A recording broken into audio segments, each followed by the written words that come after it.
3 years ago, my wife asked me a simple question at the breakfast table. She wanted to know the name of the couple we had dinner with the previous Saturday, people I had known for over a decade. I opened my mouth, and nothing came. Not a stutter, not a near miss, a wall. And what I remember most is not the embarrassment, it is the look on her face, that careful, quiet fear someone tries to hide from a person they love.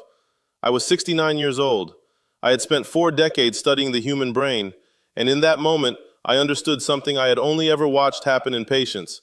The brain does not announce its retreat. It slips away in the middle of ordinary mornings, in the middle of ordinary conversations.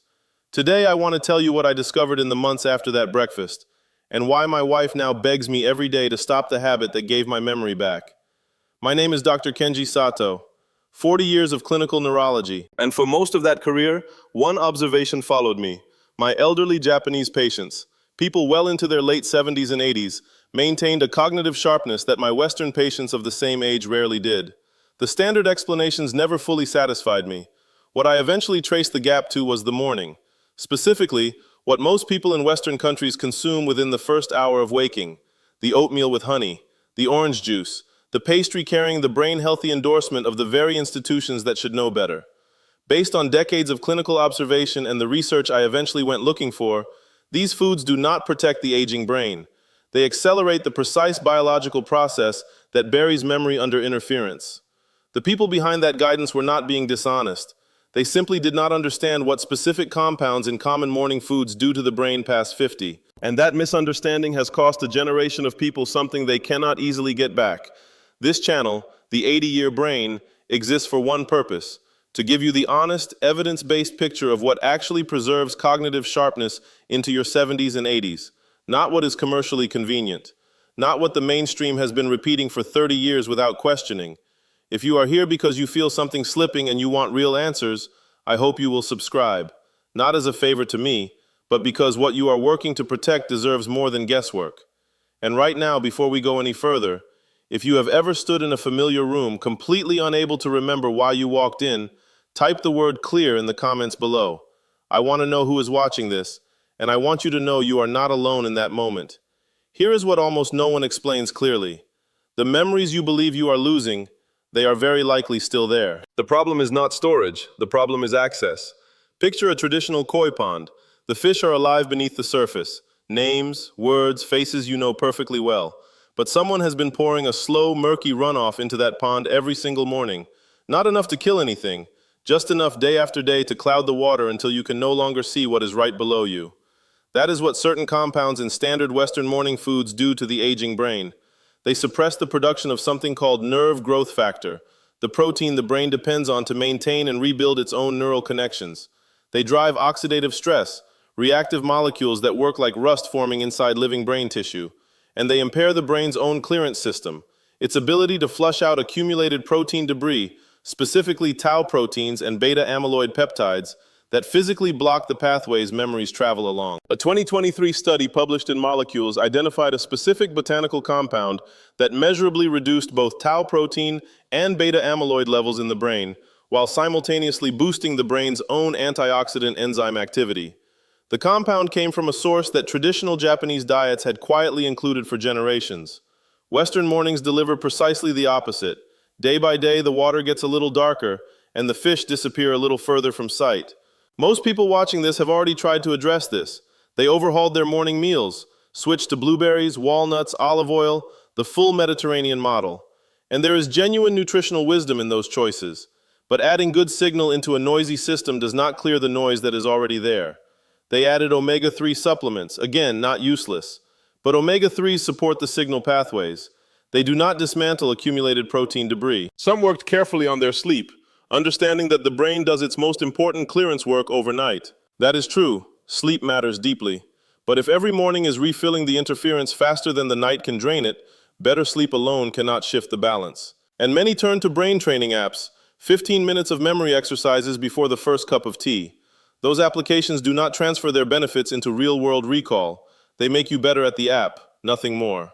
You were not weak, you were not lazy. You were handed the wrong tools for the actual problem, and no one told you.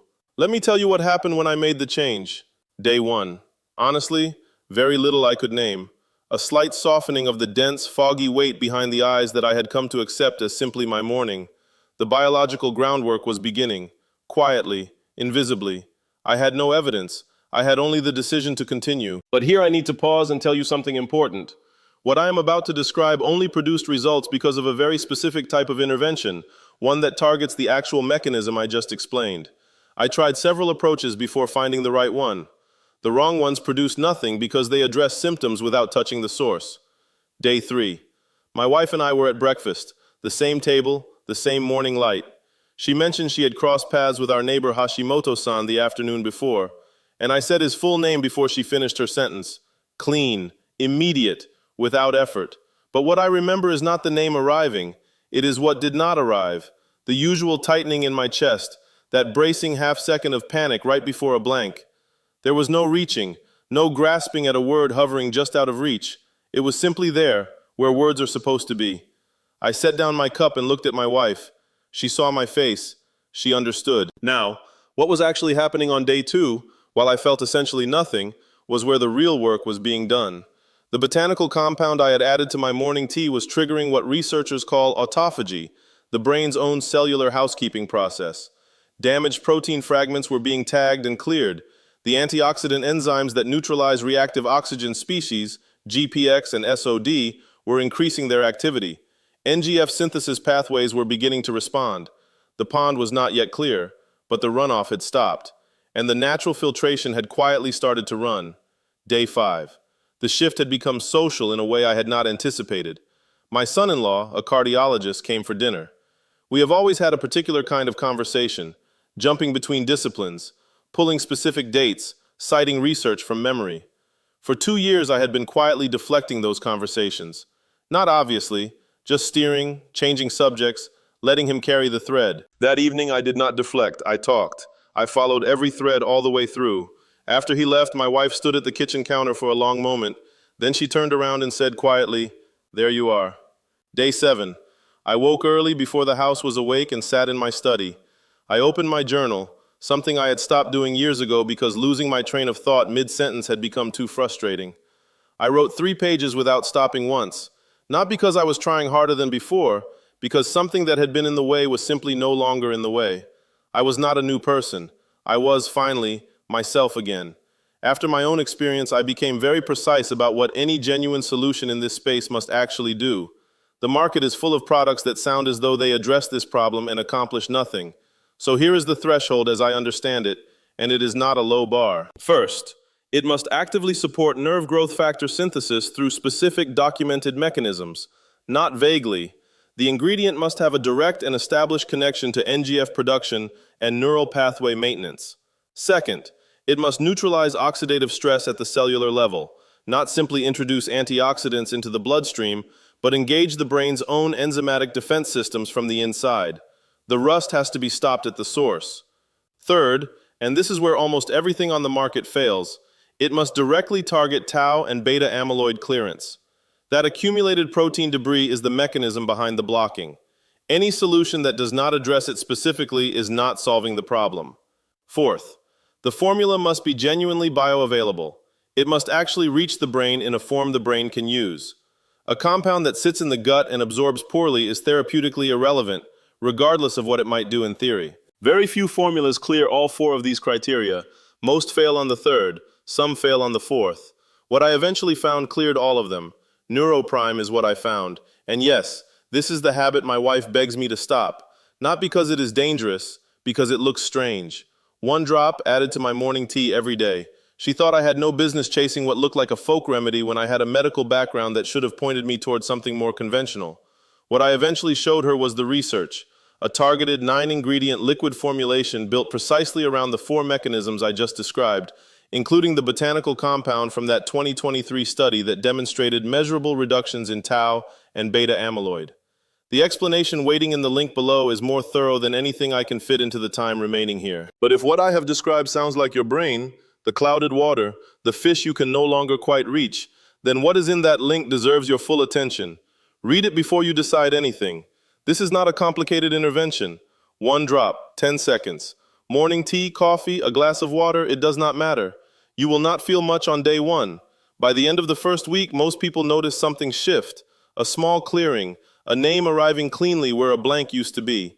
The full and sustained effect takes 30 to 60 days of consistent daily use, and in my clinical view, the 60-day mark is where the change becomes undeniable rather than just noticeable. It comes with a 365-day money-back guarantee. Return it at any point within a year if it does not deliver what it promises. That kind of guarantee is not a sales device. It is the confidence attached to something the maker knows works. If something in this video recognized you, not the part of you that is frightened, but the part that remembers exactly how sharp you used to be, type the word myself in the comments. That is the commitment, not to a supplement, to the person you know you still are underneath the static. If someone you love is quietly retreating the way I was, deflecting conversations, going still when a name won't come, hoping no one notices, please share this video with them. The link to everything I mentioned is in the description. My wife still occasionally raises an eyebrow at my morning routine. I tell her the same thing every time. I feel like myself. After 3 years, that is the only answer I need.